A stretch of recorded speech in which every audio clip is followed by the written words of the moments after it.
Yes, engineer, kumusta mi man ti monitoring yu tata? Dito pala ang syudad iti Baguio, gapo iti super typhoon nga ni Nando.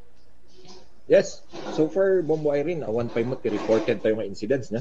And this is due to the fact na naglinisan dagiti barangays. Kasi we met online dagiti barangays tayo and even the City DRM Council nga nag-preempt damot yan, nag-prepare dan and then naglinis dan no nya dapat nga malinisan. So that's the beauty of it. So far, awan pa iti report yan nga incidents tayo tata. Engineer, dito syudad ti Baguio, di ba awan iti face-to-face classes, pati ba trabaho karaman? Yes, Bobo Irene, because of in babati Office of the President, karaman ti buong Benguet, karaman tayo awan ti serak na. Oo. So parang nakita ko pati yung mga parks natin, mga naka-close. Ano pa yung mga billing ngayon dito sa syudad ng Baguio? Gapo iti daytoy man typhoon nga ni Nando. Yes, Bombo Irene, while kung nata yung dati closure ti parks and everything, the services tayo is open. Unfortunately, ito City Hall tayo, ti open lang kat dagito yung GSO, da kami, and the Health Services Office tayo. And then dagiti parks tayo naka-close dagita amin. Yes, Ma'am Irene, enclosed tayo for safety purposes, so han tayo pa nga open for tourism today. Oo. How about sa basura natin? Dapat ipaabiso da, kanyayo ang naipadanon, no, anya datoy, naka-schedule ba? When saan kami nga agirwar iti basura? Babari, tuloy ti collection. In fact, barangay mi a while ago, madama ti collection na, Lower Quirino Hill. So, awan ti abiso ti General Services Office tayo. So, tuloy ti collection tayo tatao. Anya iti coordination nyo iti pag-asa, engineer? Anya ti naibagada kanyayo?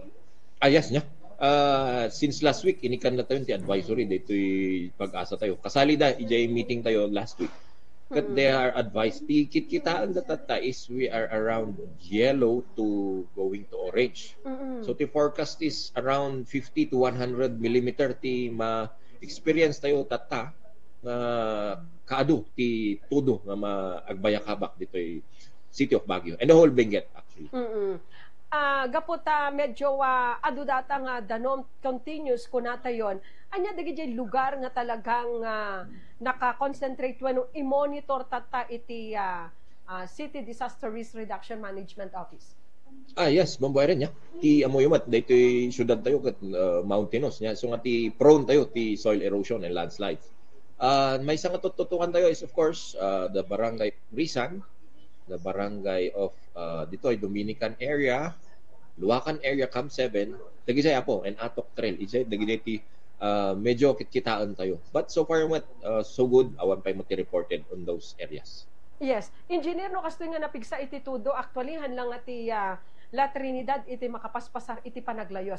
At dagiti sumagmamano nga kalsada tayo nga hangko amo han nga napintas iti panakaaramid ti drainage na sa imbes ko ilalim ije drainage nga mapanje danom danom ket mapapan iti rabaw iti kalsada tayo, di ba? So oo, kasano iti monitoring yo kadagito nga kalsada ti maysa ko nang irisan. Oo, meron pa ba at dapay ba dagiti kalsada tatanga talaga makapaspasar iti daytoy man na panaglayos? Well, apart from irisan, awan mo ti reported tayon. Adda lang ti medyo babasit nga paddle ngam later on ag-subside mo lang. Dito lang tututukan tayo talaga is dito portion ti Nagilian Road along Irisan. This has been constantly coordinated with our DPWH and they have instituted ti panaglinis and everything. So far the last week inbagadamot nga nalinisan dan and subject to monitoring. Barbarang inaramid na nga remedial measures ket ag-work this time. Yes, magsaysay. 'Di ba? Adda ti nagbalin tayo nga problema basuran sa amet iti mapan maipulpulat kadagiti drainage dita. Magsay.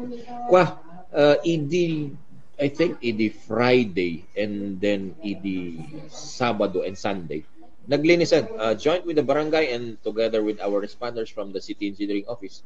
Nilinisan damatan. So, barbarang, obserbaran tayo manan, narami dito nga trash screens, iso ti agun-urnungan. Very ironic niya, iso ti pag-urnungan ti basura.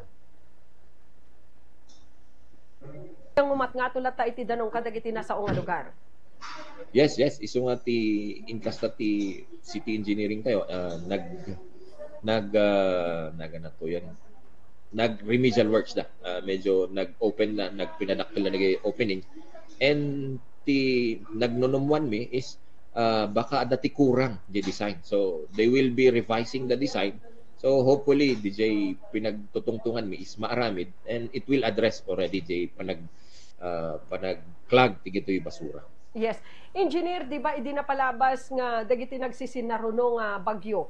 Aditi pailaing syudad ti Bagyo. Antayo nga ninamnama nga adadagiti landslide kadagiti na duma-duma nga alug-lugar. Kumbaga, nagbabago din yung mga lugar na binabantayan natin.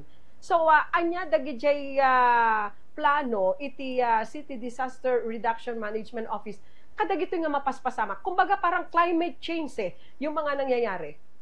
Yes, bambuay rin niya. Definitely, that effect na ti climate change. Ngam ti kikitaan to actually in this heat, in the syudad tayo, haan nga during the rain itself, it will be the continuity. No, tuloy-tuloy nga agtudtudo, dijay ti medyo madanagan tayo. Tano na fully saturated di daga, definitely no awan ti na ikabil nga protection, agregaay. So, di kikitaan tayo, dijay, based on our monitoring, imbaga tayo nagito'y barangays. Inya ba ti common? Inya ba ti kailangan tayo? So, EJ planning nga inaramid dan, they have already included. Nga hopefully, EJ mairamid tayo this year and the coming years, that it will solve already those problems. Oo. Base dun sa mga naibigay sa inyo na data, engineer, ano yung mga dapat na solusyon na gagawin natin? Well, dati landslide early warning system tayo nga kata-turn over TDOST and one of the universities. We will capitalize on that. Another is, syempre, we have, our city planning has provided us in our CIDRA, the Climate Disaster and Risk Assessment. Ijay tayo agbasar apo. So, ti aramidan tayo nga solusyon tatan or remedies will be data-driven. So, adat tayo pagbasaran tayo. Haanan latan nga basa tayo ag-provide si project. It will be data-driven at dati history nan. Inya tiga po, puon ken ga po nga, ijay tayo nga agaramid ti project tayo. Para malaman natin talaga yung magiging solusyon. Hala nga adu nga proyekto nga mahamot nga naaakma sa na identi palaing panawan tayo iti agdama. Yes, bumbuay rin. Data-driven. Dati pagbasaran tayo, hantayo latan nga basta proposal. Yes, engineer, no kastoy ba? Nga ada dagiti didigra? Ado ba dagijay kwa? Dagijay nga volunteer iti City Disaster Risk Reduction Management Office nga mabalin nga tumultulong kanyayo? Yes, ado, bumbuay rin. Actually, we don't even have to call them. Dati operation center tayo dito yung CDRMO office. In fact, dati nag-check-in kanya tayo. Apart from the LGU offices, adanti nag-check-in, meaning standby dan. Anytime we can call them already. Oo. Anya, DJ, number nga mabalin nga pagtawagan da kanyayo in case of emergency, no, daman? Yes. Kaya tayo is centralized, no? So, any emergencies, any concerns, just call 911. And definitely, it will be thrown to us, no? Inyaman di nga concerns tayo. Engineer, pakadamit ti apilam tata, kadagiti kakailyan tayo, aditi pailaing syudad iti Baguio. Super typhoon, aglanding pailaing. Aglandfall gaya man nga aglanding. Aglandfall pailaing manamnama. Alas 2, aging gana, alas 5 into no. Amalim ka no. Sigun iti pag-asa. Go ahead po. Yes. Thank you again, Ma'am Irene, for giving us this opportunity. Yeah? Salamat kami. Tada kayo dita kanayon. Katuwang mi in disseminating all of our information. Well, for our residents, tangay ta na-cancel mo ti eskwela, na-cancel mo ti trabaho, noawanan ti importante na aramidan tayo. No need to go out. Please do so. However, if you will stay indoors, please be alert lang ta.